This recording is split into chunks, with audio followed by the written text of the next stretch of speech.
Selamat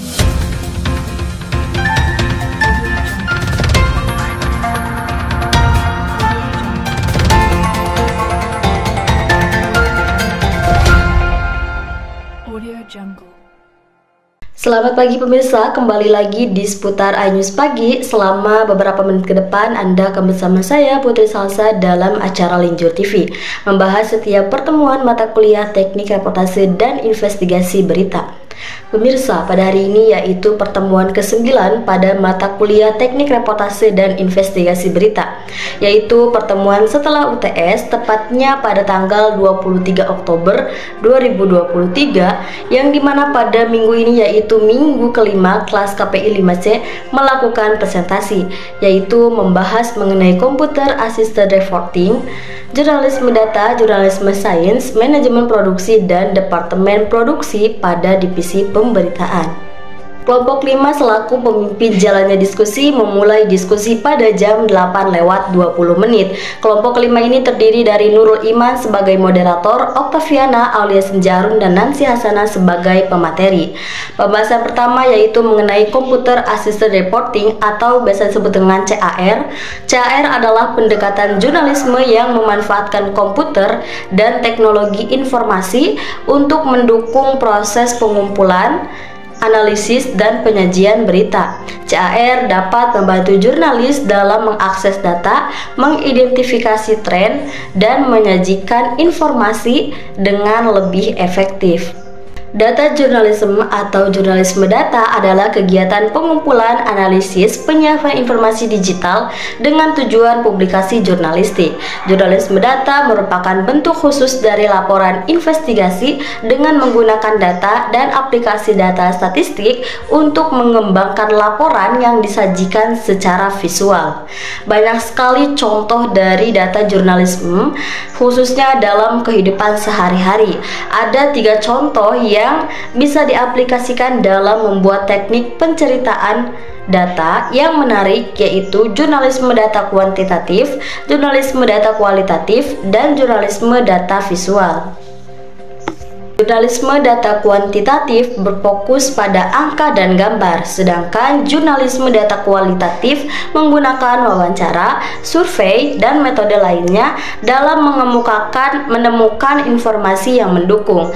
Terakhir adalah jurnalisme data visual dengan menonjolkan gambar dan grafis untuk mendukung penyampaian informasi. Seperti jurnalisme pada umumnya, jurnalisme sains melaporkan kejadian yang berlangsung di tengah masyarakat kita. Namun alih-alih melaporkan kejadian sederhana, jurnalisme sains menggunakan elemen sains dalam melaporkan kejadian-kejadian tersebut.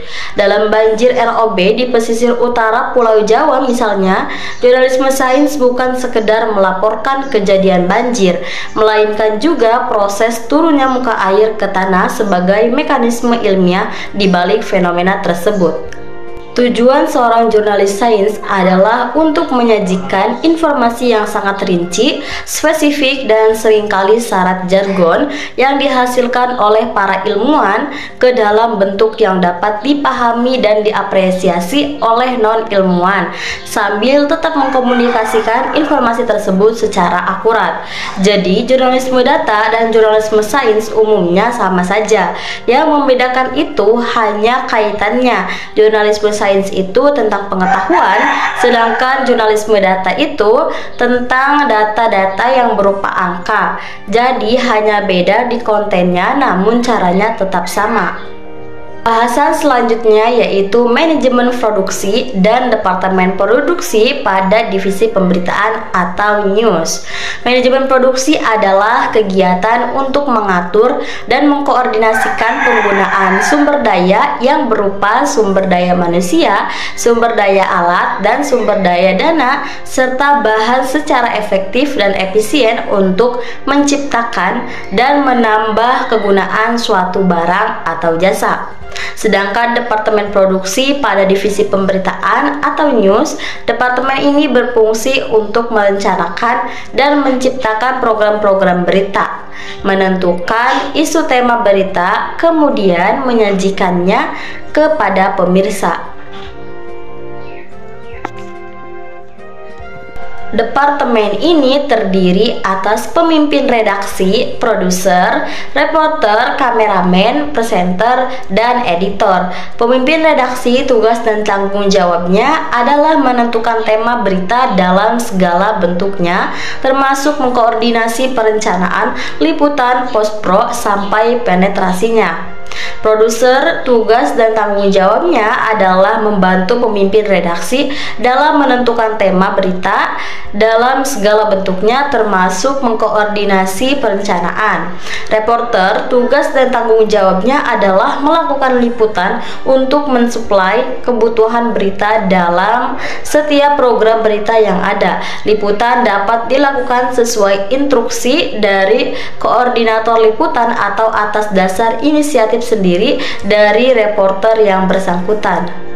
Kameramen tugas dan tanggung jawabnya adalah bersama-sama reporter atau presenter melakukan liputan dengan tugas khusus, yaitu pengambilan gambar di lapangan sesuai arahan reporter, produser atau berdasarkan inisiatif sendiri.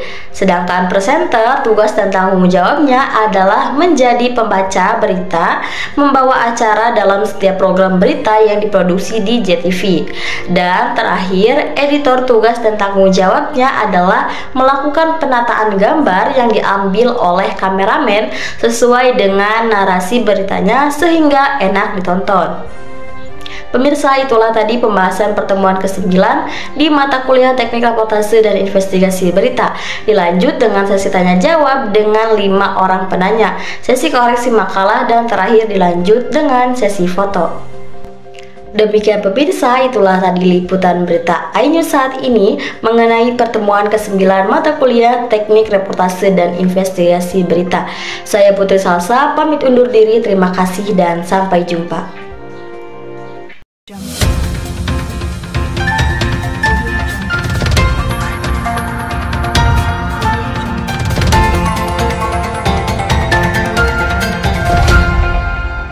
Audio Jungle.